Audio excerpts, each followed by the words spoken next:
Assalamualaikum teman-teman semua. Selamat datang kembali di channel Hidayah Ilahi, channel yang akan membahas berbagai kisah nyata islami yang menginspirasi dalam cerita bergambar. Jika kalian tertarik, silahkan subscribe channel ini dan juga klik like, komen, dan share video ini. Kisah sahabat Abu Dujanah yang membuat Rasulullah SAW menangis. Pada masa Rasulullah SAW, terdapat seorang sahabat bernama Abu Dujanah. Setiap usai menjalankan ibadah sholat berjamaah subuh bersama baginda Nabi, Abu Dujanah selalu tidak sabar. Ia terburu-buru pulang tanpa menunggu pembacaan doa yang dipanjatkan Rasulullah SAW sampai selesai. Pada suatu kesempatan, Rasulullah mencoba meminta klarifikasi kepada pria tersebut. "Wahai Dujanah, apa kamu ini tidak punya permintaan yang perlu kamu sampaikan kepada Allah sehingga kamu tidak pernah menungguku selesai berdoa? Kenapa kamu terburu-buru pulang begitu? Ada apa?" tanya Nabi.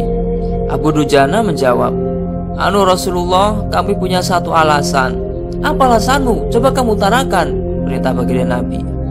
"Begini," kata Abu Dujanah mulai menguraikan jawabannya. "Rumah kami berdampingan persis dengan rumah seorang laki-laki. Nah, di atas pekarangan rumah milik tetangga kami ini terdapat satu pohon kurma yang menjulang. Dahannya menjuntai ke rumah kami. Setiap kali ada angin tertiup di malam hari, kurma-kurma tetanggaku tersebut saling berjatuhan mendarat di rumah kami. Wahai Rasulullah, kami sekeluarga adalah orang yang tak berpunya. Anakku sering kelaparan, kurang makan. Saat anak-anak kami bangun, apapun yang didapat mereka makan. Oleh karena itu, setelah selesai sholat, kami bergegas segera pulang sebelum anak-anak kami tersebut terbangun dari tidurnya. Kami kumpulkan kurma-kurma milik tetangga kami tersebut yang berceceran di rumah, lalu kami haturkan kepada pemiliknya.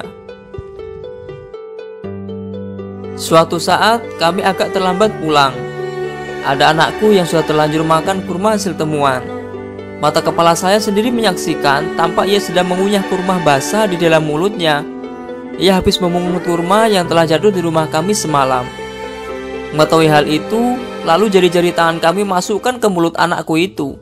Kami keluarkan apapun yang ada di sana. Kami katakan, 'Nak, janganlah kau permalukan ayahmu ini di akhirat kelak.' Anakku lalu menangis. Kedua pasang kelopak matanya mengalirkan air karena sangat kelaparan. Wahai baginda Rasul, kami katakan kembali kepada anakku itu, 'Hingga nyawamu lepas pun aku tidak akan rela meninggalkan harta haram dalam perutmu. Seluruh isi perut yang haram itu akan aku keluarkan dan akan aku kembalikan bersama kurma-kurma yang lain kepada pemiliknya yang berhak.'" Pandangan mata Rasulullah SAW sontak berkaca-kaca. Lalu butiran air mata mulianya berderai begitu deras.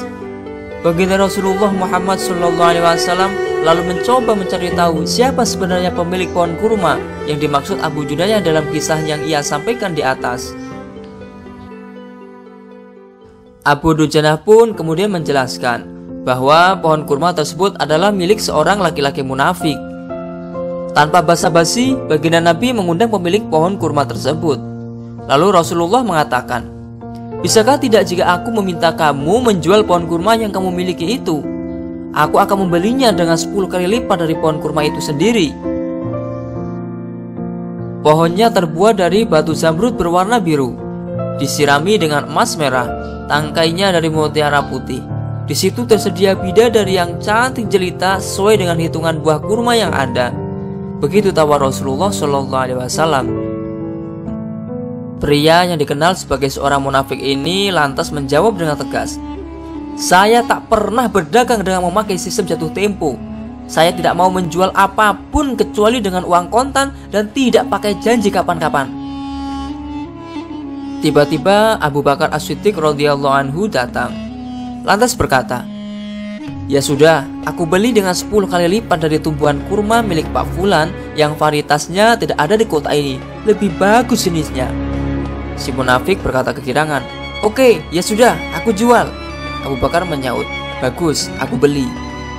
Setelah sepakat, Abu Bakar menyerahkan pohon kurma kepada Abu Dujanah seketika.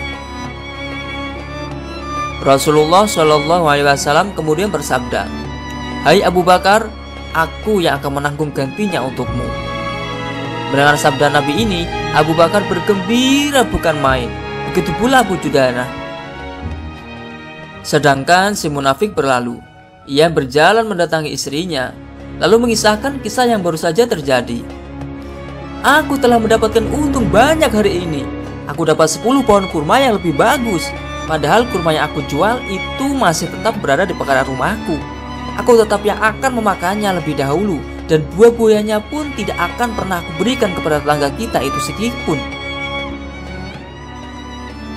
Malamnya saat si munafik tidur dan bangun di pagi harinya, tiba-tiba pohon kurma yang ia miliki berpindah posisi menjadi berdiri di atas tanah milik Abu Dujana.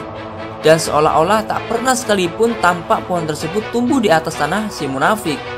Tempat asal pohon itu tumbuh rata dengan tanah. Ia keheranan tiada tara. Subhanallah. Dalam kisah ini dapat kita ambil pelajaran betapa hati-hatinya sahabat Rasul tersebut dalam menjaga diri dan keuangannya dari makanan harta haram. Sesulit apapun hidup, seberat apapun hidup, seorang tidak boleh memberikan makanan untuk dirinya sendiri dan keluarganya dari barang haram. Setiap kebaikan akan dilipat gandakan pahalanya oleh Allah Subhanahu wa taala 10 kali lipat sebagaimana janji baginda Nabi Muhammad SAW. Adapun panen dari janji itu bukanlah kontan sekarang, namun di akhirat kelak. Karena dunia ini adalah darus sarai, tempat bercocok tanam, bukan darul hasad, tempat panen. Terima kasih telah menonton video ini. Jangan lupa anda selalu mensupport channel ini dengan cara klik like, subscribe, dan share video ini ya, agar channel ini semakin eksis dalam mendakwakan kebaikan. Amin. Saya akhiri wassalamualaikum warahmatullahi wabarakatuh.